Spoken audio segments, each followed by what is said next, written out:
નમસ્કાર મિત્રો, હું રાજેશ ભાસ્કર આપ સૌનું યુટ્યુબમાં આપણી આ ચેનલ પર સ્વાગત કરું છું. મિત્રો, આજે આપણે તારીખ 2 જૂન 2025ના કેટલાક મોસ્ટ ઇમ્પોર્ટન્ટ કરંટ અફેર અને અગાઉની પરીક્ષામાં પૂછાયેલા કેટલાક ઇમ્પોર્ટન્ટ પ્રશ્નો વિશે ડિટેલમાં ચર્ચા કરીશું, જે આપને આવનારી પરીક્ષા માટે ખૂબ જ ઉપયોગી સાબિત થશે. તો મિત્રો, આપ આ ચર્ચા સાથે જોડાઈ રહેજો અને વિડીયોને પહેલેથી લઈને છેલ્લે સુધી પૂરેપૂરો જોવાનો આગ્રહ રાખજો. તો ચલો મિત્રો, શરૂ કરીએ. શરૂઆત કરતા પહેલા જણાવી દઉં કે જો તમારે આપણી આ યુટ્યુબ ચેનલને સબસ્ક્રાઇબ કરવાનું બાકી હોય તો ચેનલને સબસ્ક્રાઇબ કરજો, નોટિફિકેશન બેલ આઇકોનને પ્રેસ કરીને, અને જો તમને વિડીયો પસંદ આવે તો વિડીયોને લાઈક કરજો. પરંતુ હાલમાં તમારે શું કરવાનું છે, તમારા જેટલા પણ મિત્રો હોય એ બધા મિત્રો જોડે વિડીયોની લિંકને શેર કરવાની છે. તો અત્યારે જ શેર કરી દો વિડીયોની લિંકને અને આપણે શરૂઆત કરીએ. સૌપ્રથમ જોઈશું અગાઉની પરીક્ષામાં પૂછાયેલા બંધારણના પ્રશ્નો, જેના જવાબો તમારે મને કમેન્ટ બોક્સમાં લખીને જણાવવાના છે. વિડીયોના લાસ્ટમાં જ્યારે હું તમને આ દરેક પ્રશ્નના જવાબ જણાવું ત્યારે તમારે ચેક કરવાનું છે કે તમે આપેલા પ્રશ્નોના જવાબમાંથી કેટલા પ્રશ્નોના જવાબ સાચા છે, અને જેટલા પણ પ્રશ્નો જવાબ સાચા હોય એનો આંકડો તમારે કમેન્ટમાં લખવાનો છે કે 10માંથી આટલા સાચા છે. ડેઇલી જીકે ટેસ્ટમાં આપણે રોજ 10 પ્રશ્નો પૂછે છે, જેમાંથી 5 પ્રશ્નો બંધારણના હોય છે. બાકીના જે 5 પ્રશ્નો છે એ ગુજરાતની ભૂગોળના છે. તો તમે તમારો આન્સર આપવાની છે કમેન્ટ બોક્સમાં, અને હું આજના કરંટ અફેરનો પ્રથમ પ્રશ્ન છે એની શરૂઆત કરું છું. આજનો પ્રથમ પ્રશ્ન છે કે તાજેતરમાં કયા જિલ્લામાં ભારત સરકારના જળશક્તિ કેચ ધ રેન 2025 અભિયાન અંતર્ગત જળ સંચય કાર્યનો શુભારંભ થયો છે? તો જવાબ આવશે બનાસકાંઠામાં. કઈ જગ્યાએ? બનાસકાંઠા. તો બનાસકાંઠાનો દાંતીવાડા તાલુકો, બરાબર છે, તમને બધાને ખબર હશે કે બનાસકાંઠાનો જે દાંતીવાડો તાલુકો છે ત્યાં આપણા ગુજરાતની પ્રથમ એગ્રીકલ્ચર યુનિવર્સિટી છે, એની સ્થાપના કરવામાં આવી છે. સરદાર પટેલના નામ પર છે 1972માં. તો દાંતીવાડા તાલુકો છે, એ દાંતીવાડા તાલુકાના ચોંડુંગરી ગામ છે, ત્યાં મુખ્યમંત્રી ભૂપેન્દ્રભાઈ પટેલ એમની ઉપસ્થિતિમાં જિલ્લા જળસંચય કાર્યનો શુભારંભ કરવામાં આવ્યો હતો. આ કાર્યક્રમમાં કેન્દ્રીય જળશક્તિ મંત્રી CR પાટીલ, ગુજરાત વિધાનસભાના જે અધ્યક્ષ છે, બનાસ ડેરીના ચેરમેન શ્રી શંકર ચૌધરી, ગુજરાતના રાજ્ય ગૃહમંત્રી હર્ષ સંઘવી અને ભાજપના અન્ય નેતાઓ પણ ઉપસ્થિત રહ્યા હતા. ભારત સરકારના જળશક્તિ કેચ ધ રેન 2025 આજે અભિયાનની વાત કરીએ. તમારા માટે એક પ્રશ્ન કે આની શરૂઆત ક્યારે થઈ, કયા વર્ષમાં? તો આ અભિયાન અંતર્ગત જળ સંચય ભાગીદારી હેઠળ બનાસકાંઠા જિલ્લામાં જળ સંચયનું કામ થશે, જેમાં 25,000 રિચાર્જ કૂવાનું બનાસ ડેરી દ્વારા નિર્માણ કરવામાં આવશે. જે રિચાર્જ કરી શકાય એવા કૂવાઓ, ખેતરોમાં આવા રિચાર્જ કૂવા બનાવીને ખેતરનું પાણી ખેતરમાં જ રહે, તે ભૂગર્ભમાં ઉતરવામાં આવશે. અને આ અભિયાનનો હેતુ ભૂગર્ભ જળ છે એનું સ્તર ઊંચું લાવવાનું છે. બરાબર, તમને ખબર છે કે બનાસકાંઠાની વાત કરીએ તો એક નવો જિલ્લો એમાંથી બન્યો છે, જેનું નામ છે વાવ અને થરાદ. શું છે? વાવ અને થરાદ. ઓકે, યાદ રાખજો. દર વર્ષે તેલંગાણા દિવસ ક્યારે મનાવવામાં આવે છે? તો આજનો દિવસ છે, એટલે કે 2 જૂન, જેને કહેવાય છે તેલંગાણા દિવસ. ઓકે, યાદ રાખજો. એક મિનિટ, શું થયું છે? ઓકે, ચલો, તો 2 જૂન, બરાબર છે. તો 2 જૂન 2014ની વાત છે. આંધ્રપ્રદેશ રાજ્યમાંથી તેલંગાણા રાજ્યની રચના કરવામાં આવી. એ વખતે તેલંગાણા આપણા ભારતનું 29મું રાજ્ય બન્યું હતું. અત્યારે હાલમાં તમને પૂછે તો 28 જ રાજ્યો છે, કેમ કે જમ્મુ કાશ્મીર જે રાજ્ય હતું એને યુનિયન ટેરેટરીમાં ડિવાઈડ કરવામાં આવ્યું. 1 જુલાઈ 2013ના રોજ કોંગ્રેસ કાર્યકારી સમિતિએ અલગ તેલંગાણા રાજ્યની રચનાની ભલામણ કરી હતી. ફેબ્રુઆરી 2014માં આંધ્રપ્રદેશ પુનર્ગઠન અધિનિયમ 2014, આ બિલ ભારતની સંસદમાં પસાર કરવામાં આવ્યો. 1 માર્ચ 2014માં ગેઝેટ પ્રકાશિત કરવામાં આવ્યું અને તેલંગાણા રાજ્યની રચના કરવામાં આવી. શરૂઆતમાં આંધ્રપ્રદેશ અને તેલંગાણાની સંયુક્ત રાજધાની હૈદરાબાદ હતી. હવે ફક્ત તેલંગાણા છે એની જ રાજધાની હૈદરાબાદ છે. આંધ્રપ્રદેશની તો અમરાવતી રાજધાની બનાવવામાં આવી છે. બરાબર છે, આ યાદ રાખજો. ઓકે, અને તમને ખબર છે કે આપણે વાત કરીએ તેલંગાણા તો એના CM છે A રેવંત રેડ્ડી. બરાબર છે. અને તેલંગાણા છે ને એનું હૈદરાબાદ, એની તો વાત કરીએ તો તમે ઘણી બધી બાબતો છે, જેમ કે હૈદરાબાદ છે, હૈદરાબાદમાં ભારતમાં પ્રથમ ફોરેસ્ટ્રી યુનિવર્સિટી બનશે. ભારતનું પ્રથમ ગોલ્ડ એટીએમ પણ હૈદરાબાદમાં ભારતમાં mRNA રસી હબ બનાવવામાં આવ્યું છે. આ ઉપરાંત હૈદરાબાદમાં તમને ખ્યાલ હશે કે રામભદ્રાચાર્ય નહીં, પરંતુ એક રામાનુજાચાર્યનું સ્ટેચ્યુ પણ આવેલું છે, જે પણ પરીક્ષાની દ્રષ્ટિએ અગત્યનું કહી શકાય. આ ઉપરાંત હૈદરાબાદમાં માઇક્રોસોફ્ટ છે એ પોતાનું સૌથી મોટું ડેટા સેન્ટર સ્થાપવાનું છે, અને ફક્ત મહિલાઓની માલિકીનો ઇન્ડસ્ટ્રીયલ પાર્ક પણ હૈદરાબાદમાં જ છે. તો આ બધી બાબતો છે હૈદરાબાદની યાદ રાખવાની છે. તમારા માટે પ્રશ્ન છે, તેલંગાણાના હાલના ગવર્નર કોણ છે? હૈદરાબાદના નહીં, તેલંગાણાના. અને હૈદરાબાદ મુક્તિ દિવસ તમને બધાને ખબર છે ને, 17 સપ્ટેમ્બરને હૈદરાબાદ મુક્તિ દિવસ તરીકે ઉજવવામાં આવે છે. હૈદરાબાદને ભારતીય સંઘમાં ભેળવવા માટે ઓપરેશન પોલો કરવામાં આવ્યું હતું. It was just an accident. આ ફિલ્મ છે એને પામ ડિયોર એવોર્ડ જીત્યો છે. બરાબર છે. તો 78મા નંબરનો વાર્ષિક કાન્સ ફિલ્મ ફેસ્ટિવલ એ 13થી લઈને 24મી મે દરમિયાન યોજાયો હતો. ફ્રેન્ચ અભિનેત્રી જુલિયટ બિનોચ એમણે મુખ્ય સ્પર્ધા માટે જ્યુરીના પ્રમુખ તરીકે સેવા આપી. ઈરાની ફિલ્મ નિર્માતા જાફર પનાહી એમનું drama film it was just an accident, એણે આ ફેસ્ટિવલનો ટોચનો પુરસ્કાર પામ ડિયોર જીતી લીધો. હવે ઈરાનમાં કેવું છે કે ફિલ્મ મેકિંગના કાયદા કડક છે. સરકારની પરવાનગી ના હોય ને તો ફિલ્મો બનાવી પણ ના શકાય. અને જાફર છે એમણે આ ફિલ્મ સરકારની પરવાનગી વિના બનાવી છે, ચોરી છુપીથી. અને જો વિચાર કરો, આવડો મોટો પુરસ્કાર મળ્યો છે. અને જાફરને 30 વર્ષ પહેલાં 1995માં પણ તેમની ધ વ્હાઇટ બલૂન નામની ફિલ્મ હતી, એમાં શ્રેષ્ઠ ડેબ્યુ ફીચર માટે કેમેરા ડી.ઓર એવોર્ડ પણ એનાયત કરવામાં આવ્યો હતો. ભારતની અંદર તમને ખબર છે કે સિનેમા ક્ષેત્રે સર્વોચ્ચ સન્માન આપવામાં આવે છે, નામ છે દાદા સાહેબ ફાળકે. છેલ્લે કોને આપવામાં આવ્યો હતો, કયા વર્ષ માટેનો આપવામાં આવ્યો હતો, તમારે જણાવવાનું છે. બંનેનો જવાબ કમેન્ટ બોક્સમાં લખીને. મિત્રો, વિડીયો પસંદ આવ્યો હોય, ભણવાની મજા આવી હોય તો વિડીયોને એક લાઇક કરી દો. તમારા મિત્રો જોડે વિડીયોની લિંકને શેર કરજો. આપણી બંને યુટ્યુબ ચેનલ રાજેશ ભાસ્કર 2 બંનેને સબસ્ક્રાઇબ કરવું હોય તો બાકી હોય તો સબસ્ક્રાઇબ કરવાની, બાકી હોય તો સબસ્ક્રાઇબ કરી લો, નોટિફિકેશન બેલ આઇકોનને પ્રેસ કરીને. જો તમારે ડેલી કરંટ અફેરની પીડીએફ જોઈતી હોય તો આપણી ટેલિગ્રામ ચેનલને જોઈન કરો. ડેલી કરંટ અફેરની પીડીએફ તમને અહીંયા મળશે, સાથે તમને પોલ્સ પણ રમવા મળશે. મિઝોરમ પછી 100% સાક્ષરતાનો દરજ્જો મેળવનાર ભારતનું બીજું રાજ્ય કયું છે? તો જવાબ આવશે ગોવા. કયું છે? ગોવા. તો ગોવા છે મિઝોરમ પછી 100% સાક્ષરતા દરજ્જો મેળવનાર બીજું રાજ્ય બન્યું છે.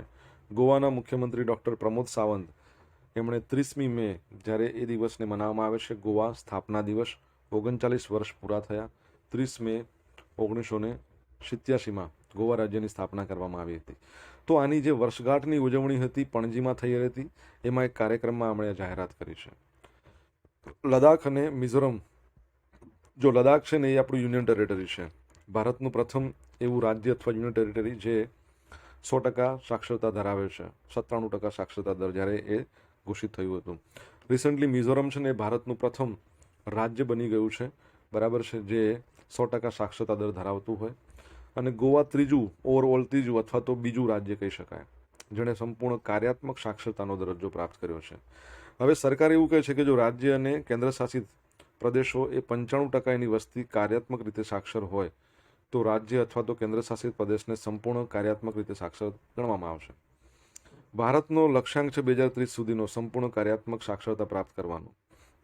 પૂર્ણ કાર્યાત્મક સાક્ષરતામાં મૂળભૂત અને પાયાની સાક્ષરતા તેમજ સંખ્યાત્મક સાક્ષરતા બંનેનો સમાવેશ થાય છે, બરાબર છે. કાર્યાત્મક સાક્ષરતાનો ધ્યેય પ્રાપ્ત કરવા ભારત સરકારે 2022માં ઉલ્લાસ નવ ભારત સાક્ષરતા કાર્યક્રમ અથવા ન્યૂ ઇન્ડિયા સાક્ષરતા કાર્યક્રમ એ શરૂ કર્યો હતો. આટલી બધી વાત આપણે કરી સાક્ષરતાની. મને કહો, આંતરરાષ્ટ્રીય સાક્ષરતા દિવસ ક્યારે મનાવવામાં આવે છે? આન્સર આવડતો હોય તો કમેન્ટ બોક્સમાં લખીને જણાવજો. તાજેતરમાં કોણે નાગપુર જિલ્લામાં નેશનલ ફોરેન્સિક સાયન્સીસ યુનિવર્સિટીના કાયમી કેમ્પસનો શિલાન્યાસ કર્યો? તો આપણા કેન્દ્રીય ગૃહ અને સહકાર મંત્રી છે અમિત શાહ, એમણે તો નાગપુર જિલ્લામાં નેશનલ ફોરેન્સિક સાયન્સીસ યુનિવર્સિટીના કાયમી પરમનન્ટ કેમ્પસનો શિલાન્યાસ કર્યો. મહારાષ્ટ્રમાં ફોરેન્સિક શિક્ષણને વધારવા તરફ એક મહત્વપૂર્ણ પગલું આને કહી શકાય. એમણે પરંપરાગત વિધિમાં કંપતી તહેસીલના ચિચોલી ખાતે આ સુવિધાની પ્રથમ ઈંટ મૂકી અને કામચલાઉ કેમ્પસ છે એનું પણ વર્ચ્યુઅલ ઉદ્ઘાટન કર્યું. કેમ્પસ 2025-26 શૈક્ષણિક વર્ષથી શરૂ થતા ફોરેન્સિક વિજ્ઞાન અને સાયબર સુરક્ષામાં 5 અભ્યાસક્રમો ઓફર કરવા તૈયાર છે, જેનું સંચાલન 2025-26થી શૈક્ષણિક વર્ષથી શરૂ થવાનું છે. હવે નેશનલ ફોરેન્સિક સાયન્સીસ યુનિવર્સિટી એ ફોરેન્સિક સાયન્સ એને સમર્પિત વિશ્વની એકમાત્ર યુનિવર્સિટી છે. તમને ખ્યાલ હશે કે ગુજરાત ફોરેન્સિક સાયન્સીસ યુનિવર્સિટી 2009માં બની હતી અને 2020માં એનું નામ એટલે એને રાષ્ટ્રીય કક્ષાની બનાવી દીધી નેશનલ ફોરેન્સિક સાયન્સીસ યુનિવર્સિટી. નાગપુરમાં તેનું 11મું કેમ્પસ છે. હવે ટોટલ જો ગુજરાતમાં છે, દિલ્હીમાં, ગોવા, ત્રિપુરા, મધ્યપ્રદેશ, કર્ણાટક, આસામ, મણિપુર, પુણે, યુગાન્ડા, જો ભારતની બહાર આફ્રિકાની અંદર યુગાન્ડામાં પણ છે, તો એ પણ યાદ રાખજો. નેશનલ ફોરેન્સિક સાયન્સીસ યુનિવર્સિટીના તમારે વાઇસ ચાન્સલર કહેવાના છે. જો તમને આન્સર આવડતો હોય તો કમેન્ટ બોક્સમાં લખીને જણાવો. થાઈલેન્ડની ઓપલ સુચાતા એ બની ગઈ છે મિસ વર્લ્ડ 2025. તો 31મી મેના રોજ એટલે હૈદરાબાદમાં યોજાયો હતો સમારોહ, બરાબર છે, મિસ વર્લ્ડ માટેનો. એમાં થાઈલેન્ડની ઓપલ સુચાતા એમણે મિસ વર્લ્ડ બની ગયા છે. આ પ્રતિષ્ઠિત સૌંદર્ય સ્પર્ધાનું 72મા નંબરનું સંસ્કરણ હતું. ચેક રિપબ્લિકના ક્રિસ્ટીના પિસ્કોવા એમણે ઓપલને તાજ પહેરાયો. આ ક્રિસ્ટીના પિસ્કોવા છે, આ ઓપલ છે. ભારતની નંદિના ગુપ્તા ટોપ 40માં સ્થાન મેળવવા છતાં અંતિમ ટોપ 8માં નહોતી પહોંચી શકી. હવે સતત બીજી વખત એવું થયું છે, બીજા વર્ષે મિસ વર્લ્ડ 2025નું ભારતમાં આયોજન કરવામાં આવ્યું હોય. છેલ્લી આવૃત્તિ યોજાઈ હતી મુંબઈમાં, આ વર્ષે યોજાય છે ક્યાં? હૈદરાબાદમાં.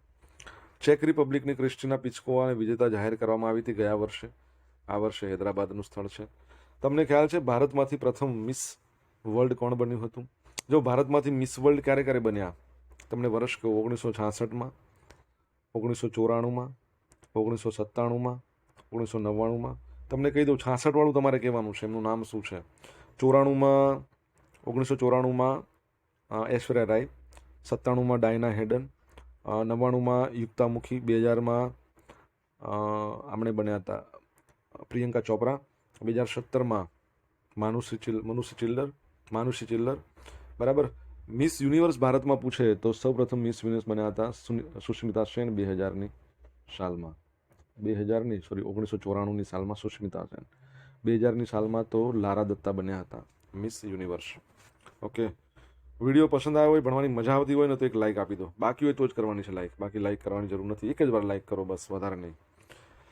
સોશિયલ મીડિયાના માધ્યમથી મારી જોડે તમે કનેક્ટ રહી શકો છો. ઇન્સ્ટા આઈડી છે આપણું rajesh.i.bhaskar, ફેસબુક આઈડી છે RI ભાસ્કર, અને ટેલિગ્રામ ચેનલ છે રાજેશ ભાસ્કર, જ્યાં તમને ડેલી કરંટ અફેરની PDF મળે છે અને પોલ્સ પણ રમવા મળશે.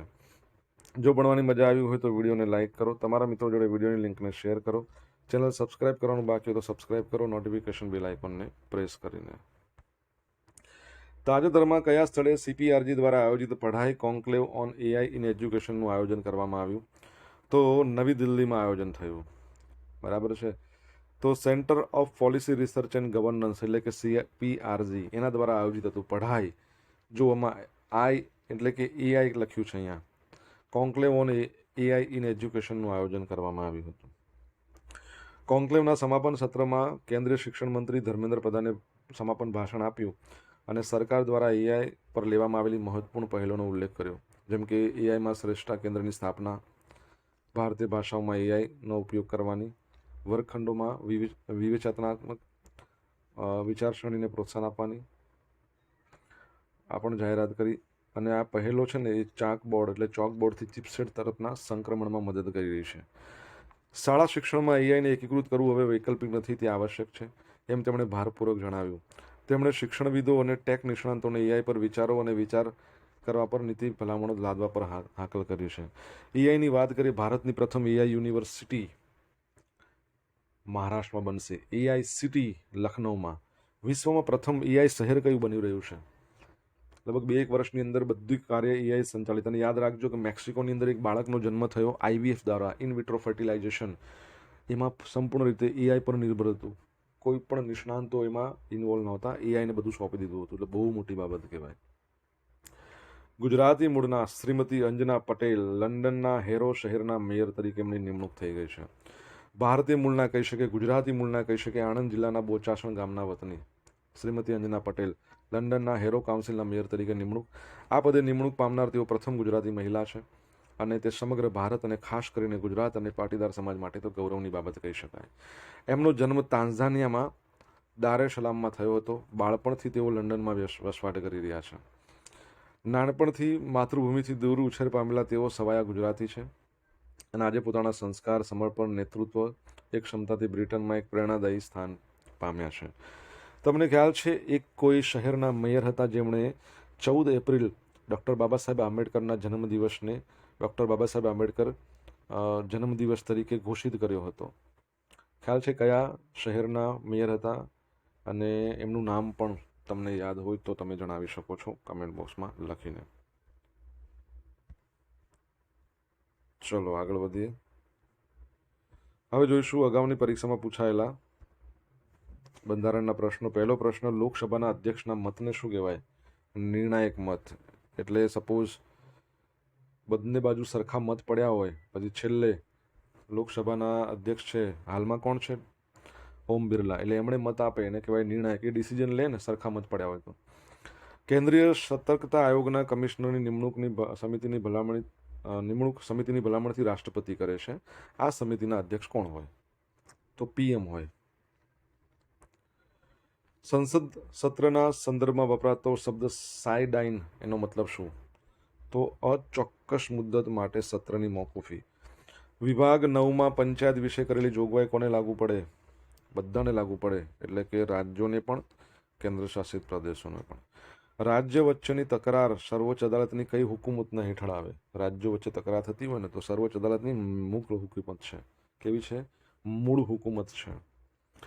હવે જોઈશું અગાઉની પરીક્ષામાં પૂછાયેલા ગુજરાતની ભૂગોળના પ્રશ્નો. પહેલો પ્રશ્ન, સમગ્ર ગુજરાતમાં વાર્ષિક સરેરાશ વરસાદ કેટલો થાય છે? તો 83 સેન્ટીમીટરની આસપાસ કહી શકાય સરેરાશ. આલિયા બેટ ક્યાં આવેલો છે? આલિયા બેટ તો નર્મદા જિલ્લામાં. રણ આગળ વધતું અટકાવવા માટે શું વાવવામાં આવે છે? ગાંડા બાવળ. બરાબર. દરિયો આગળ વધતો અટકાવવા ચેરના વૃક્ષો. ગુજરાતમાં ફ્લોરસપારના જથ્થા નીચેના પૈકી કયા સ્થળે મળી આવ્યા છે? તો આમાં ડુંગરમાં મળે છે, ડુંગરગામમાં મળે છે, નૈતી ટેકરીમાં મળે છે, એટલે કે બધામાં મળી આવ્યા છે. સાબરમતી નદી ખંભાતના અખાતને મળે છે. ત્યાં 7 કિલોમીટરનો પટ પહોળો છે. એને કયા નામે ઓળખાય છે? તો પરીક્ષામાં બહુ વાર પૂછાયેલું, કોપાલાની ખાડી. શું કહે છે? કોપાલાની ખાડી. હવે મિત્રો જોઈશું ગઈકાલે પૂછેલા પ્રશ્નો જવાબ. પહેલો પ્રશ્ન, તાજેતરમાં કઈ સંસ્થાના સંશોધકોએ પ્રોસ્ટેટ કેન્સરમાં સારવાર પ્રતિકાર સામેની લડાઈમાં સફળતાનો દાવો કર્યો? આઈઆઈટી ગાંધીનગર. તાજેતરમાં કોણે લખનૌમાં Uttar Pradesh defence industrial corridor ખાતે બ્રહ્મોસ સુપરસોનિક ક્રૂઝ મિસાઇલ એકમનું ઉદ્ઘાટન કર્યું? તમને તો અહીંયા શું આવશે? રાજનાથસિંહ, આપણા જે સંરક્ષણ મંત્રી છે એમણે. બરાબર છે. હવે મિત્રો જોઈશું આજે પૂછેલા પ્રશ્નોના જવાબ.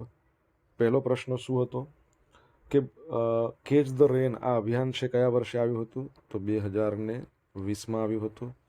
બીજો પ્રશ્ન કે આપણે આંધ્ર તો તેલંગણા છે, તેલંગણા એના ગવર્નર કોણ છે? તો યાદ રાખજો, જિષ્ણુ દેવ શાય. ત્રીજો પ્રશ્ન, દાદા સાહેબ ફાળકે પુરસ્કાર છેલ્લે 2022માં કોને મળ્યો છે? મિથુન ચક્રવર્તીને. ચોથો પ્રશ્ન તો નેશનલ ફોરેન્સિક સાયન્સીસ યુનિવર્સિટીના વાઇસ ચાન્સલરનું નામ શું છે? JM વ્યાસ. 5મા નંબરનો પ્રશ્ન, આંતરરાષ્ટ્રીય સાક્ષરતા દિવસ ક્યારે મનાવવામાં આવે છે? 8મી સપ્ટેમ્બર. 6ઠ્ઠા નંબરનો પ્રશ્ન, ભારતમાં પ્રથમ મિસ વર્લ્ડ કોણ બન્યા? 1966માં રીટા ફારિયા. 7મા નંબરનો પ્રશ્ન,